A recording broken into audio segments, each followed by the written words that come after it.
Sejam muito bem-vindos ao canal. Afinal, o que somos nós? A norte-americana Jean Hausheer é médica oftalmologista, cirurgiã, cientista e também é professora na Universidade de Oklahoma. Quando ela tinha 20 anos de idade e estava na faculdade de medicina, ela teve uma síndrome que se chama Guillain-Barré, uma doença autoimune que ataca os nervos. No momento em que os médicos ainda não sabiam que ela tinha, ela recebeu uma overdose de um medicamento que causou nela uma parada cardio-respiratória. Foi nesse momento que ela teve uma EQM, que revolucionou a vida dela. Essa é uma entrevista muito especial, muito informativa, graças aos conhecimentos compartilhados conosco pela doutora Jean Hausheer. Ela nos fala de tudo que estudou e aprendeu sobre as EQMs desde a sua experiência, nos traz dados estatísticos, nos conta de maneira objetiva e científica tudo o que aconteceu com ela. Essa entrevista é feita em inglês, portanto, antes de começarem a assistir, por favor, acionem a legenda. Gostaria também de lembrar que temos legendas em inglês, português, espanhol, francês e italiano. Mais uma vez, uma cientista vivencia o maior dos mistérios da nossa existência, ou seja, a morte. Vamos conhecer a história dela?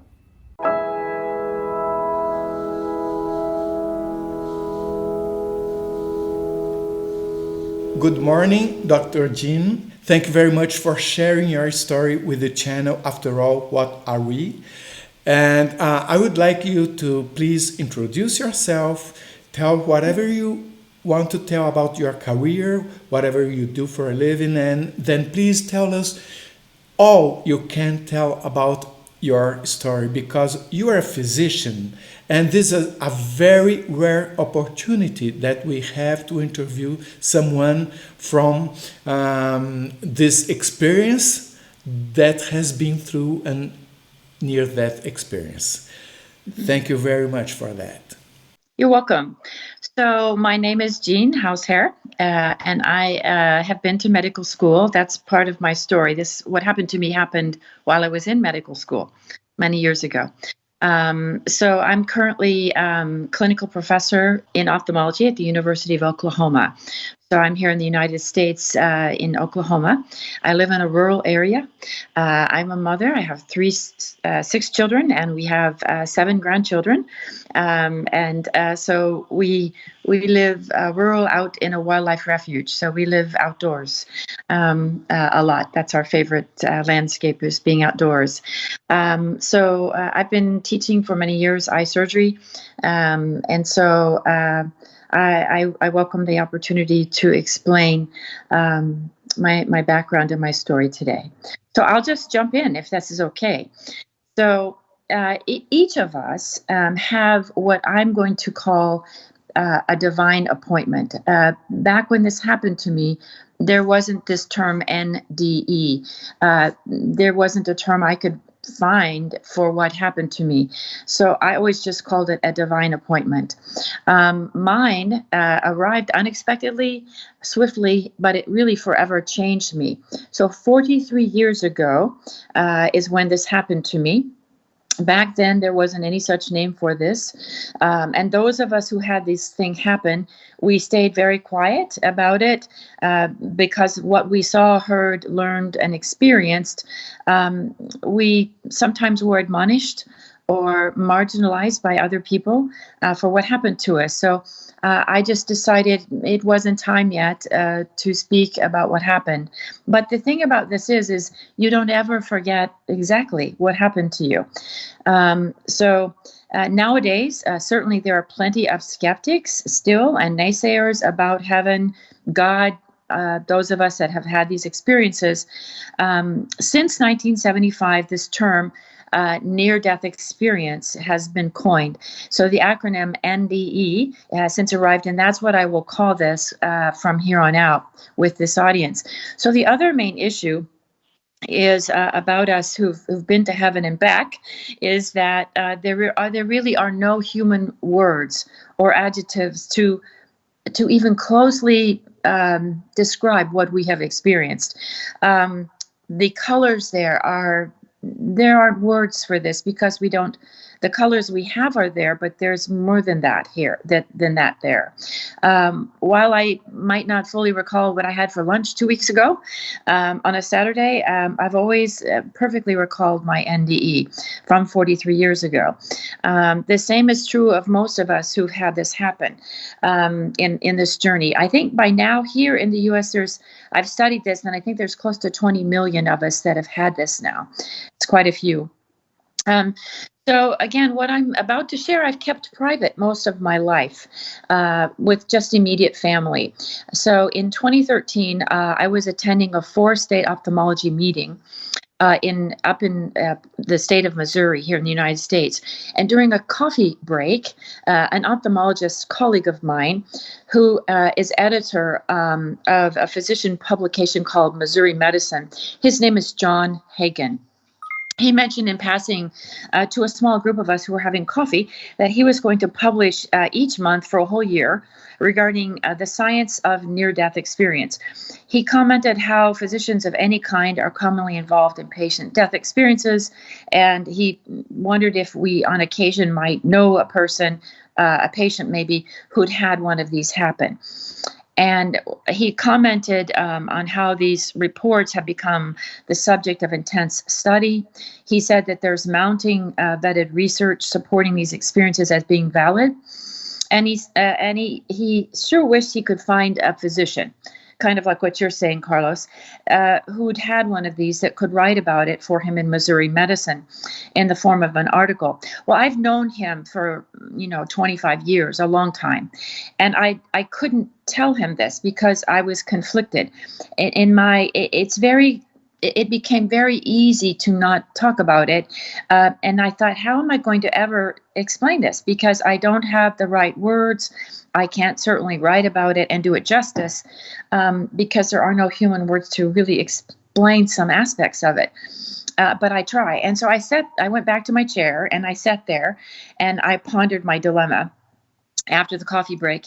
And after the next coffee break, I went and I found him. And I said, I'm one of those people that you've been talking about. I said, you've known me for many years. And I said, I'm just not really able to write about this or talk about it to be able to do it justice. And we bantered back and forth. And of course, John, my colleague, he prevailed. And he said, I really should write about it.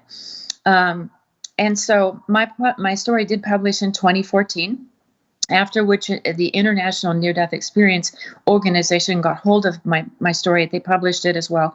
And I've spoken now nationally as well. I was able to enter my near-death experience into the Nde Research Foundation. On July 20th, 2017, my story published in Ocular Surgery News also. So that's the people that do what I do as ophthalmologists, and it's a scientific journal. And I was also very delighted to speak with another person who is a physician like I am. He's an orthopedic surgeon. Tony is his name. And I was able to talk with him about his NDE. I was really excited because I had never been able to talk to someone other than myself who had really had this happen. And so, when Tony and I talked, he's an orthopedic surgeon. He said that in his NDE, it involved a barrier. So he was cut off and could not go into heaven. And this had been very disconcerting to him. And he really, when he goes back, he doesn't want to run into this barrier again. So we talked about that. And he's agonized over that. But in my situation, I had no barrier. I went straight in immediately, like as soon as you can. So first off, let me just explain. I'm just a normal human being, just like you or everyone else here. There's nothing extraordinary about me or unusually or better or any of those things. What happened to me didn't occur because I earned it or because I deserved it or because I'm special, because I'm not any of those things. I can also guarantee you that I will leave this morning feeling like maybe I didn't adequately describe to you this journey that I had, but I will try. So this is always what bothers me. But here's a brief, I think I should give some pertinent medical background so that it makes more sense what happened to me. Let's a little bit about Zika virus, so it makes sense. So this virus was first discovered about 70 years ago over in Africa. The rise in the spread of this Zika virus has been accompanied by a rise in cases of microcephaly or small heads and this other disease called Guillain-Barre Syndrome. So Guillain-Barre Syndrome is a disorder in which the human body's immune system actually attacks part of the peripheral nervous system. So the first symptoms of Guillain-Barre include varying degrees of weakness, tingling sensation, usually starting in the legs, and it ascends or comes up the body. They increase in intensity until certain muscles cannot be used at all. And when it becomes severe, the person is really almost totally paralyzed. In these cases, this disorder can become life-threatening, potentially interferes with breathing, and at times the blood pressure or the heart rate is considered a medical emergency. Such an individual is often maybe put on a ventilator so that they can breathe, and watch closely for this heart situation, infections, blood clots, because it lasts for quite a while. So most individuals that have this can have good recovery from even the most severe cases of Guillain-Barré, although some continue to have some degree of weakness the rest of their life. It can affect anybody, Guillain-Barré can. It's a rare syndrome. It affects about one person in every 100,000 people. Guillain-Barré occurs a few days or weeks after the person has had symptoms of a respiratory or a GI viral infection. So after the disease first comes about or manifests itself, the symptoms can progress over the course of hours, days, weeks, but it's fairly quick when it hits. Most people reach the greatest stage of weakness within the first 2 weeks after their symptoms start. And by the third week of the illness, about 90% of all people that have it are at their weakest point. As far as what causes Guillain-Barré, nobody really knows. Even today, it's not contagious. It strikes some people and not others. And those are things we don't know why that is. No one exactly knows what causes the disease to set into motion either. Usually, what scientists do know about the body's immune system starts with the body attacks itself, basically, causing what's known as an autoimmune disease. So usually the cells of the immune system attack only foreign material, okay, or invading organisms. But like in Guillain-Barré syndrome, the immune system starts to destroy the myelin sheath that surrounds the axons of many of the peripheral nerves, or even the axons themselves. So those axons are those long, thin extensions of the nerve cells that carry nerve signals. So that myelin sheath surrounding the axon is what speeds up the transmission then of nerve signals and allows the transmission of signals over long distances. So for my experience to make any sense, it's important to point out that even today there are well-known variants of Guillain-Barré syndrome. So some individuals that get this can develop this descending process, which starts here and goes down. That's called a Jacksonian variant. Or they can have the usual, the more common one, where it starts in the legs and moves up, or ascending paralysis. So I'm going to stop and shift gears just a moment and go through a little bit about what I've studied and learned since what happened to me about NDE, because this happened 43 years ago. So at that time there was there was nothing you could read about it. And so I've since done that. So NDE is defined as near death is that component of it it basically means that people who are so physically compromised that they were unconscious or clinically dead, or they were at death's door, in other words. They don't have a heartbeat. That term experience, so near-death experience, the word experience means that this occurred while they were unconscious. So scientifically, there is no lucid memory when we are unconscious, right? So out of body is very much a part of what happens to us.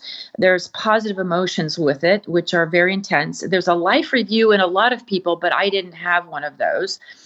When we have it, you encounter unworldly or not of this earth souls or beings, as you say, and it's been studied now for a long time, over 20 years. It's been reported in over 23 different languages. There's a source you can look to, nderf.org, and study these. The first NDE was actually reported in France in the 1940s by a physician. They're not rare. About 5% of adults have had these. A very diverse group of people have them. Toddlers, small children, Muslims, atheists, agnostics, Buddhists, Hindu, liberals, conservatives, Christians, physicians like myself, teachers, and jobless. It really knows no barriers. The prevalence of NDE is about 10 to 20% of people who've had a very close brush with death can have an NDE. There are considered 9 lines of evidence that prove an afterlife.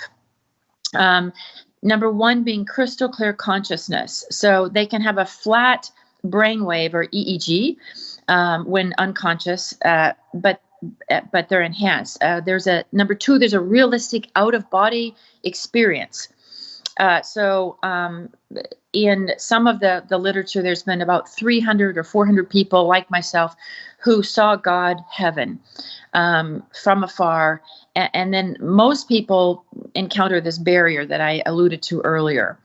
The visual NDE in the blind has happened, which is interesting. I'm an ophthalmologist, so I take care of people who don't want to go blind, but many are.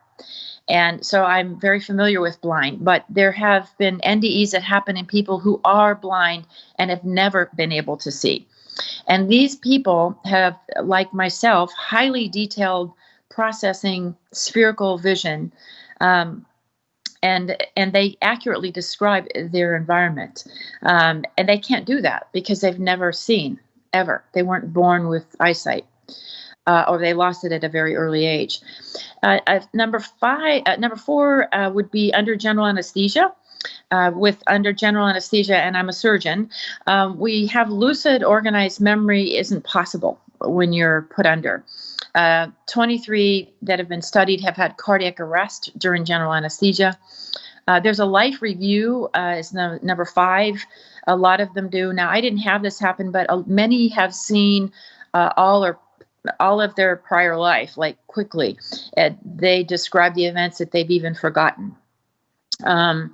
And number 6 would be that a lot of these people have met deceased loved ones. Always a very joyous reunion. Sometimes deceased pets are there. But I have to say, the people that I loved to talk to there, I don't know if I was related to them or not. I have no idea, but they were like they had always loved me and I had always loved them. So I'll get into that in a minute. Number 7 would be kids or children. So age 5 and under children, little ones. So they don't understand death, and children don't understand religion when they're 5 years old or less.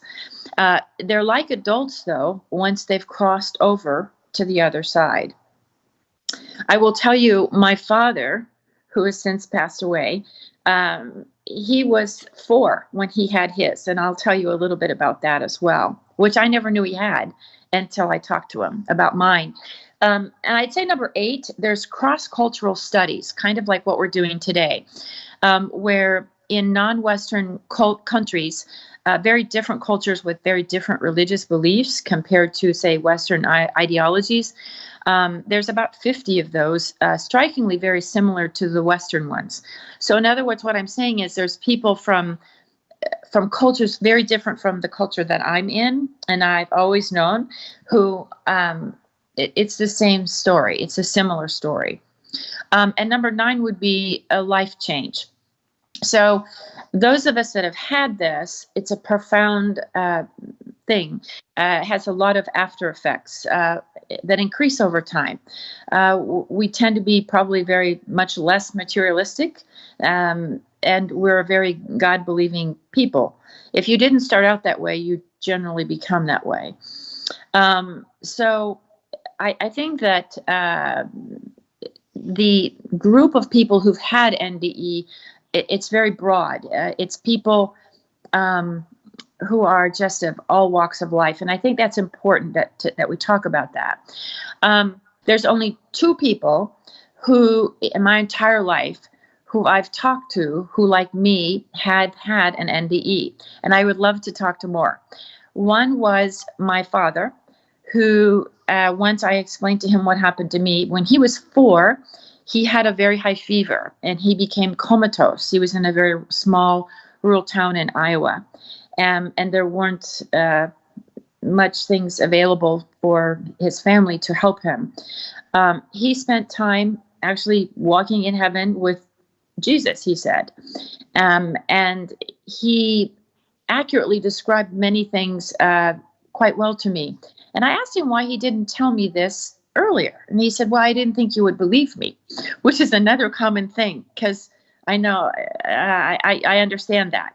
And it was interesting. My father died in 1993. And when he passed, and I'll talk a little bit about this, after he passed, I found my grandmother's diary. Apparently, she walked through this whole thing of when he had this coma.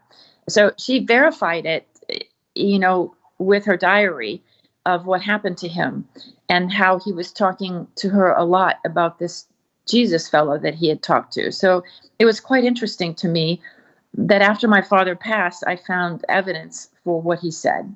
I didn't need that evidence, but I thought it was interesting. So I think another thing that I should probably explain is medical school. So there's different pathways that physicians can become physicians. Most people go to 4 years of college, 4 years of medical school, 4 years of postdoctorate residency education, so 12 years total.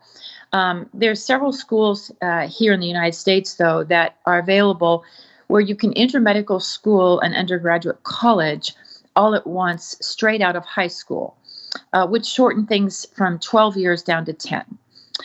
So I took that second accelerated pathway. That was the way I went. We had school 11 months out of the year for 6 years, and then we graduated. So I started medical school when I was 17 years old, which my parents never told me that was really odd, but I was very young to be in medical school. But at the time, I didn't think anything of it. But let me explain now what happened to me. So now that you understand a little bit of background. So in the summer of 1977, I was 20 years old. Our family took vacation time at the lake. We would go water skiing in the summertime. We would go fishing. We had a good time. While there, I developed an upper respiratory infection, kind of like a cold. Nothing much, just a cold. I went from my family vacation back to medical school. I had an exam to take on a Saturday. It was a multiple choice exam. And during the test, I developed double vision. So instead of seeing one image, I was seeing 2 of everything. If I closed one eye, I would see 1 image. But if I opened both eyes, I was seeing 2. And at first, it started out just off and on, but then it became more constant. The test I took was about a 2 to 4 hour exam. And so basically a very symmetrical, or both sides of my body, descending paralysis rapidly occurred over the next few hours today. So by the time I got out of my test, my double vision was constant. And my eyelids were heavy. I wanted to close my eyes like this instead of keep them open. And so I called my father, who was an OBGYN doctor. I called him, and he met with me at the hospital. I drove myself to the hospital with one eye, and I went there and met with a team of doctors that he had assembled there. They thought I either had this Jacksonian variant of Guillain-Barré with an ascending paralysis, or descending paralysis, I misspoke, or they thought I may have had another disease called myasthenia gravis. So they determined it was one of those two things. We know that Guillain-Barré by itself can cause a respiratory arrest in a small percentage of people. And likewise, we know that an overdose of the medication that's used to chest for myasthenia gravis, that can cause cardiopulmonary arrest. The name of that medication is called physostigmine, and that is commonly what we use. So shortly following, so I was tested for myasthenia gravis by the neurologist, who was a very young man at the time. He didn't mean to, but he inadvertently administered to me a sequential rapid overdose of physostigmine intravenously. He then left my room because it didn't do anything, and I was traveling by wheelchair to the respiratory therapy department, which wasn't far from me. I went there, and I was having a conversation with the respiratory therapist that I felt like by that point my muscles of mastication or chewing were very weak. My swallowing was very weak. My shoulders, to lift up my shoulders and do this like I'm doing now, I could hardly do that. And my arms, just to use my arms or my hands was also very difficult. And my breathing, I noticed I felt like I had to think about it and really want to take a breath. So I was explaining this to the respiratory therapist, and this was like a day and a half to 2 days into this. So it was pretty quick, pretty rapid that this was going. And I was explaining to her how I felt like I'd done like 200 push-ups, and I just couldn't do another one when it came to breathing. I felt like I was just exhausted to breathe. And I was explaining this to her, and the next thing I know, there was a pause and darkness, and I felt like I was looking down, maybe 30 feet down, watching some kind of a movie. And I could not understand why she was administering CPR to that body down there, because clearly there was nobody in that body. It was a young woman that was on the floor, and I had no idea that was mine, because you don't need this. The body you have here on Earth is like a carcass. You just shed it as soon as you're out of it. And so I could see through anything I wanted to, plaster, roofs, walls, anything by just looking and desiring. I could see right through it. And I wanted to explain to her that she didn't need to worry about that body down there, because she was emotionally very distraught that this person was on the floor. And I couldn't understand that, because there's nobody in there. Like, why?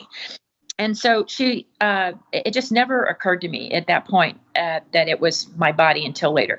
So meanwhile, off into the distance and up and to the right of me, there was this amazing, loving, living, pure white, radiant light with the most amazing colors and peace, and pure and absolute perfect, radiant goodness and perfection that I've ever known before or since. And that is still insufficient in explaining it. That only just gets a little bit, and it was immediate and completely drawn towards that. It didn't make me do that. It didn't force me. By just my desire, I rapidly was traveling towards it, and I couldn't wait to join it. As I departed the rooftop of the hospital, from where I had been very indifferently watching that image of that lifeless young body on the hospital floor, by comparison, there's darkness here on earth, in contrast to where I went or couldn't wait to go to what was an enveloping, amazing, loving, very alive, massive, infinite ball of pure, beautiful, radiant light in the distance. Partway there, in my quest to get there, which naturally occurred by my just wanting to go, I realized, oh my word, I've died. This living presence of pure absolute goodness and light was simply like when you come home from a trip and it was familiar, it's not new. I couldn't wait to get there. And so I just kept going. I just couldn't wait. I didn't want to return. I wanted to go where that was, very much so. When I arrived, this place was full of, and I can't call them people because they're not people. So I just call them souls. I don't know what else to call them. But this place was full of what I call glorified, beautiful souls, lots of color. Each loved me and all others within this place with a very deep, unending, unconditional love. And they had always loved me. And I, too, had always loved them. And it's a deep love. It's different than what you know here. Because here on earth, our love is mixed up with conditions and hate and anger and all this other stuff. But that doesn't exist there. So it's truly just what I would say, pure love. So I had the same love there for them as they had for me. Now, again, whether I had ever known them here, I don't know, because at that point I was young. I was 20. I hadn't personally known anybody yet that had died. So it was striking to me that they loved me like this, because clearly I had made mistakes, human errors, on my time on earth. So it wasn't conditional love, in other words. While there, I would say all of us had enhanced wisdom, knowledge. We all had it, including me. And in no way am I suggesting that our enhanced wisdom or knowledge equaled that of God, because I'm not saying that. But I'm saying it was different than here on earth. It was greater. It was more. The whole time I was there, we were each very fully aware of souls back here on earth. And no details were necessary. You didn't need that. Just generalities. And there was no worry or anxiousness or any of those things. It's only a place of pure love. That's the only thing any of us have. So while there, we were each not just happy, but I would say thrilled beyond description towards one another. There were many of us. It was a beautiful sight because the colors were beautiful. We were translucent, maybe is a good word, or radiant, countless colors of loving light.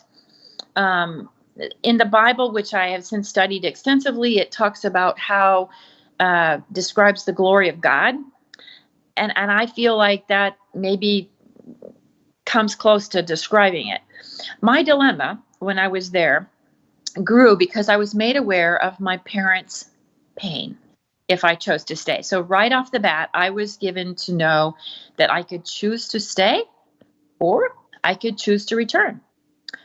So for me, that was a dilemma. And I hadn't been a mother at that point yet. So I didn't know what it was like to lose a child. So I didn't ask to feel my parents' pain, but I was given to feel their anguish if I made a decision to stay. And I was given to know just in general terms that over time, my parents' anguish and pain from my departure would lessen, and that it wasn't anything I should be worried about because life here on earth is a place of school and learning. And that it wasn't a permanent thing. I I would say that, this is where I really struggle to describe it, but where I was, the people there, it was like God in heaven, and the people were all sort of one, all together, one, all at once. Time and space there were different by comparison to here on Earth. I'm not suggesting that time and space don't exist there. I'm simply saying it is different by comparison to what we have here on Earth. I was given to know, kind of like when you come home, that as soon as I got there, it was like if you come home from work and you go into your front door, you don't say this to yourself, but you just know, oh, I'm home now, right? And so for me, when I arrived there, what was striking to me was I had been there before. This was the place from where I came. This was really my home. And so I think that is very important to point out. So I had come from this place. I could see 360 degrees there at all times. But you don't have eyes or a mouth while you're there, but you can see everything all at once. And you can, it's such a girl thing, but you can talk to everyone all at once. So I was having multiple conversations with a lot of different people just by thinking thoughts. And I so enjoyed that time. While I understood that life on Earth here is like kind of like school, like I said, it's a place of learning. We're each born here on purpose as very imperfect human beings. It was my choice whether I stayed or went. Back here on Earth, it's a place mixed of light and dark here, but there it's only pure light and pure love. So at that time, there weren't any in my family, like I said, that I knew of who had passed away. I loved these people. These countless souls loved me. The people there, they're not people, but these souls that were there, they had this unconditional love without restriction. I had, at that age, not finished my earthly purpose yet. And I couldn't understand how in the world I would, if I returned back to my earth suit, how I left a paralyzed body behind, how would I be able to finish medical school, for example? And by the way, I wondered, should I be a physician? And in general terms, they said, nah, don't worry about that. If you choose to return, the paralyzed body will be restored over time. And if you choose to return, it is your, and they said the word calling, they said it is your calling to practice the art of medicine. And I thought, well, again, it wasn't anything specific. It was just in general terms. So that was important. And then feeling my parents' anguish and knowing that I still had so much to learn here on Earth, I really thought, I think I would like to go back and finish because 20 years old is very young to, not have lived life. And so suddenly, when I said this, you don't speak it with your mouth, but you say it out loud in your thoughts. A voice came from everywhere and all around. It was a huge voice, and it said, "Return. It's not your time." And it was a very mighty voice, a very amazing voice, and it came from everywhere. And it was like a voice of authority. And I felt like, in retrospect, that this was some kind of archangel or God or something like that. It was that kind of authority. And then faster than any of this had happened from my arrival, and in really faster than the blink of an eye, that loving light and souls, they stayed put, and I traveled back faster than the speed of whatever imaginable, back to my body, that my assigned body. And they had moved my body to a completely different part of the hospital.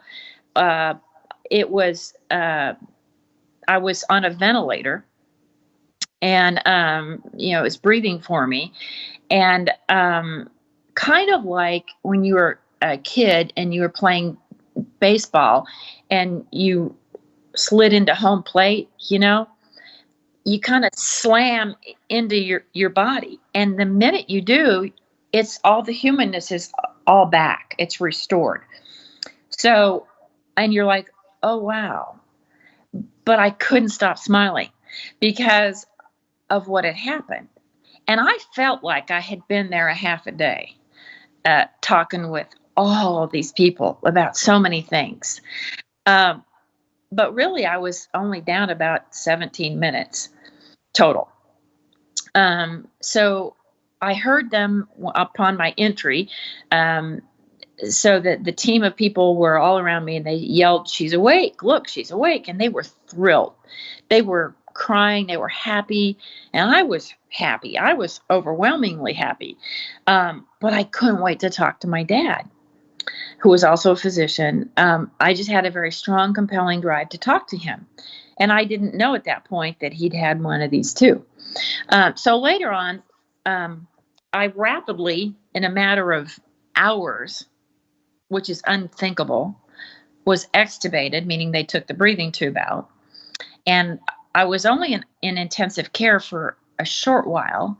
I was only in the hospital 3 weeks is all, which is amazing. And it took me a full year to feel like my body was back to normal, and because it really was quite an ordeal.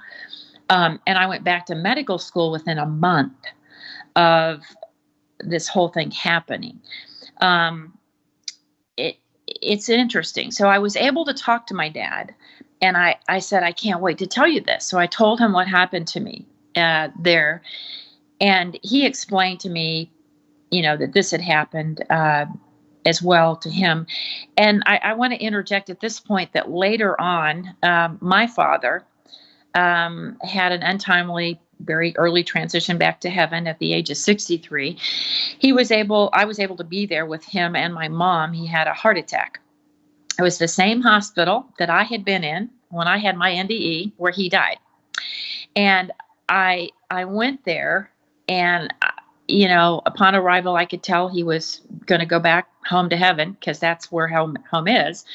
And I hated to see him suffocate, because that death that he went through is like a suffocation, like you've been wrapped in chains and thrown in a swimming pool and you just can't breathe. You can't get air. It's an awful thing to watch. But all I did was I came in, I saw he was in cardiogenic shock. I looked at him and I said, "Daddy, I'll see you on the other side." In a blink of an eye, I said, "Don't worry about mom. I'll take care of her." And he just closed his eyes, and he had that look of peace across his face, even though he was alive. And I believe that that's when he left his body and was somewhere above us, kind of like my experience. And so I talked to my mother, but I would talk to my dad in the sky, and because I knew he was there. And my mom was angry. She was overwhelmed. She didn't understand why I knew that, but I knew where he was.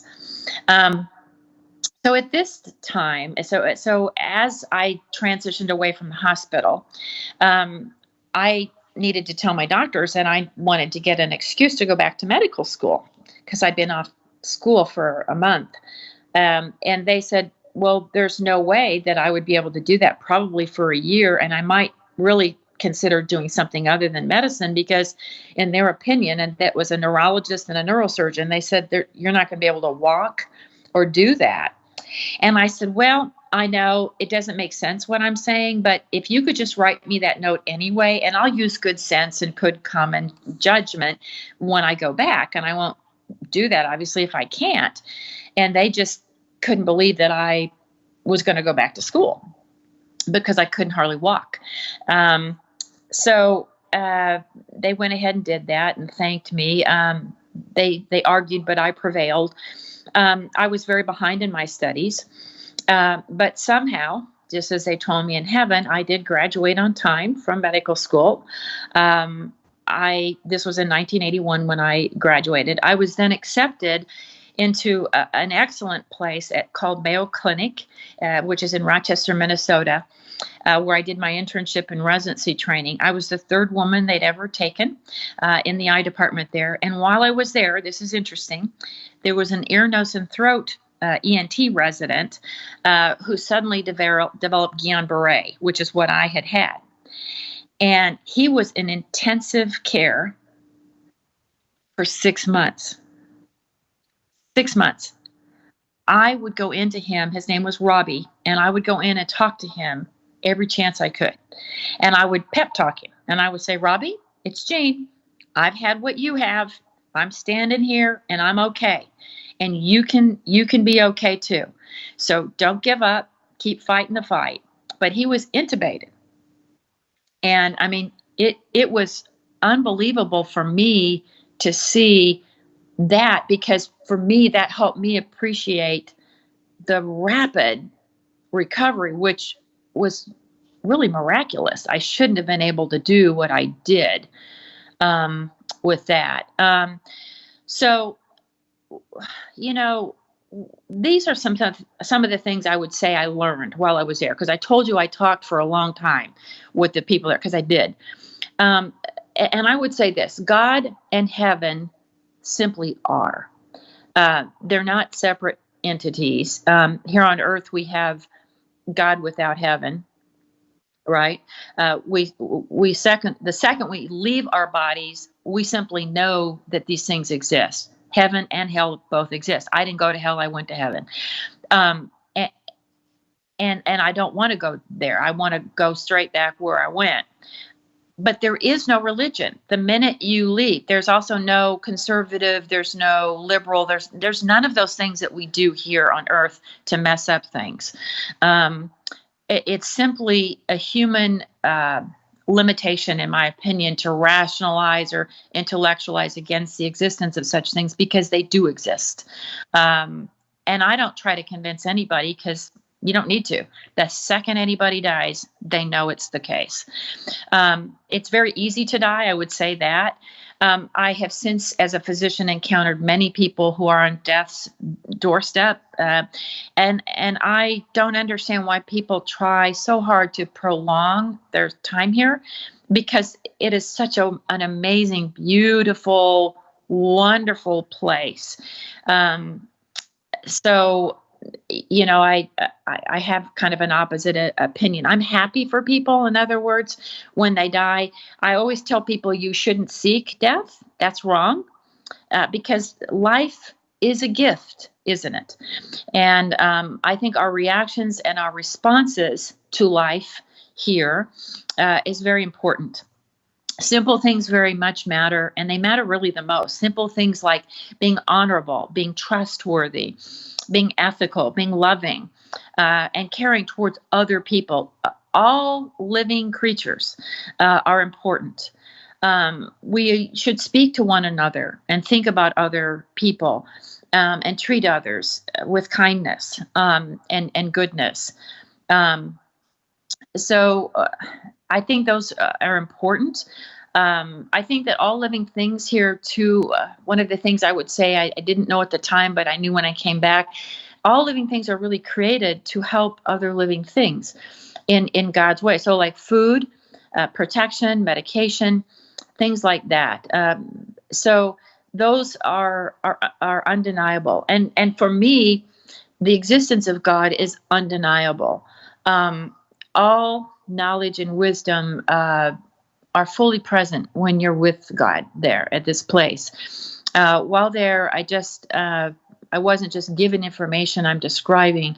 I felt like I experienced enhanced knowledge, wisdom, this same as other souls that were there. When I came back, I assumed my same body with all my human attributes and my limited human wisdom and knowledge. Those are there. I didn't come back with additional anything special. But this love thing is very important because that is it's a profound thing that we often hear commingle with evil and hate and not good things. We are really all divine in our origin. There aren't young or old people there or souls there. They're just souls. Oneness and connection there is amazing. This love that I'm talking about is absolute. I think is a good way to say it. It's pure. Life on Earth here really does matter, and again, it's a gift. Life has nothing to do with me or with you. Instead, it has everything to do with how we learn and how we help others and how we glorify Him in our work that we do. I would say that I would say too that there's no accidents created here by God or anything like that. There might be illegitimate parents, but there's no illegitimate children. So children who are born from illegitimate parents, that's not some mistake. They have a purpose. There's goodness that can be found in those situations. Also, I would say we're not here to be remembered like we think we are. Instead, we're here to be prepared by learning and experience for our eternity. Our relationship here on Earth matters very much. Life is kind of like a marathon here. We have a lot of ground to cover while we're here, and every second of every day matters. Não deixem de assistir a segunda parte dessa especial entrevista da doutora Jean Hausheer, onde ela nos conta dessa poderosa voz que parecia vir de todos os lugares, fala sobre como somos eternos e muitas outras coisas. O link tá aqui em cima. Se você gostou, por favor, se inscreva no nosso canal, dê muitos likes, faça comentários, compartilhe com seus amigos, toca o sininho que você sempre fica sabendo assim que chega vídeo novo. E se você tem alguma dúvida ou passou por uma EQM e gostaria de compartilhar a sua história com esse mundão, por favor, nos escreva. O nosso e-mail é afinal.oquesomosnós@gmail.com. Essa é uma nova fronteira do conhecimento humano. Vamos juntos atravessá-la?